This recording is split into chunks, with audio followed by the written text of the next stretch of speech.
Hi class, so I am Grace and I'm going to continue on with our lesson that I'm doing with Melissa and Shelby. So I'm going to talk a little bit about assessment methods. So I'm going to talk about summative and formative assessments. So summative is kind of an evaluation or an assessment of learning references to the assessment of a participant where the focus is on the outcome of a program. So for example, summative is more like an exit ticket. So you teach a lesson, at the end of that lesson, you want to test what the students have learned from that lesson. So you would do a pop quiz, you would do, a little quick answer the question. Those are just simply some examples of a summative. A formative is something more like a range of a formal or informal assessment, which are conducted by teachers. So, for example, our final at the end of this class will be more of a formative assessment, or like your CBEST, or something that takes longer for you to overall want to test your skills on. So that's pretty much what the two are. So here I included some pictures of a kindergarten assessment.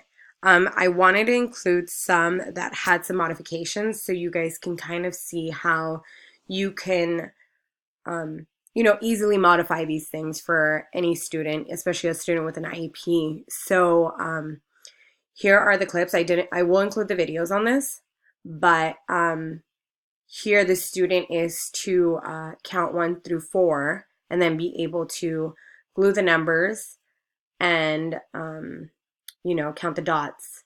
And so he was having a little bit of a hard time focusing on it. So I added pumpkins to the mix because it was October. So I had him show me his numbers by using the pumpkins. So that's just simply something that you guys can do if your students are big fans of like cars, use cars to help out the students. And so here is an example of a summative. We did an exit ticket.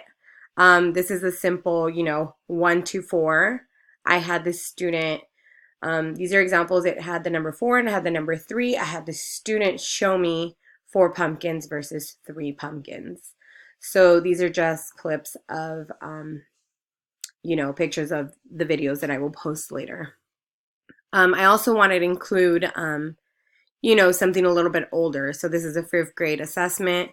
In this lesson, they're talking about decimal placement. So this is an exit ticket that you can do at the end of a lesson just to see if they understood the lesson of decimals.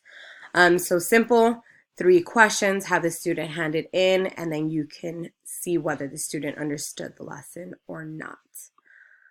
Here is my summative assessment. This has a lot more questions. It goes more in depth.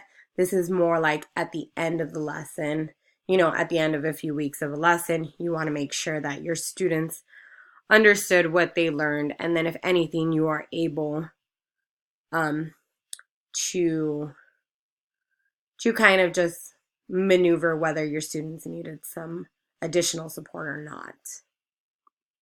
So overall, what we learned from our slides is that assessments are used to continuously gather information from our students and what we are teaching them. And then that evidence, we use it to either adapt instructions or maybe add on to our lessons or activities. It also helps us identify if there is any strength or weaknesses that we need to work on or identify. It can also help support our students, especially if we have some with IEPs. This is a great way to see if our students are meeting their goals or need some additional support. This also provides teachers with information for what is to come. And then just to go over some scaffolding, that's modeling, guide, gradual release, and independence. And then the CSA sequence is you model and then you'll give some visual representation. And then the final step is transition them to actual math problems. So I hope you guys learned something, and then I will include the videos at the end. Thanks.